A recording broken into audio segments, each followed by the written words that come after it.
Today's play activity is bank, which comes under the category of social development of preschool student. So this play activity can be shared with the preschool teacher or parent who have the children of the age 2 to 8 years old.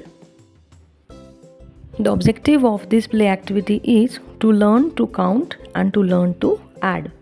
For this we need a medium group of students, and material required is coin or thick card, silver paper.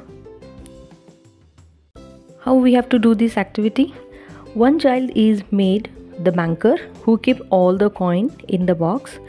Children take turn in throwing a dice and they collect from the banker as many coin as the number shown in the dice.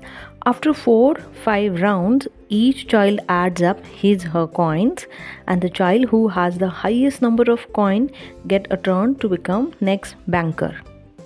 ही एक bank नावाची play activity आहे. यामध्ये मुलांचा सामाजिक विकास आणि आकलन क्षमता वाढवण्यास मदत होते, ज्यामध्ये आपल्याला एकतर रेडीमेड कॉईन्स जे असतात ते यूज करायचे आहे किंवा थिक कार्ड आणि सिल्वर पेपरनी आपल्याला आर्टिफिशियल कॉईन्स बनवायचे आहे.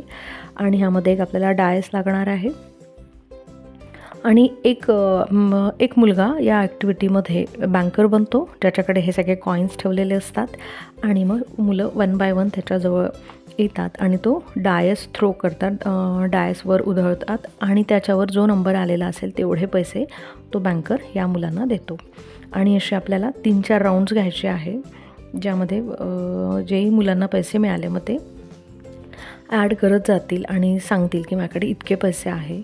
आणि मग असं करत करत आपल्याला सगळ्या मुलांसोबत हा गेम खेळायचा आहे. आणि ज्याच्याकडे सगळ्यात जास्त पैसे झाले असतील तो मग नेक्स्ट टाईम हा बँकर बनेल. तर अशी ही ॲक्टिव्हिटी आहे, ज्यामध्ये मुलं डिस्कस करतात, एकमेकांशी बोलतात की कुणाकडे जास्त पैसे आलेले आहे आणि पैसे काउंटिंग कसे करायचे आहेत. आपल्याला ओरिजिनल कॉईन जर घरचे ते यूज नसतील करायचे तर आपण कार्डबोर्डचे पण इथे कॉईन्स बनवू शकतो.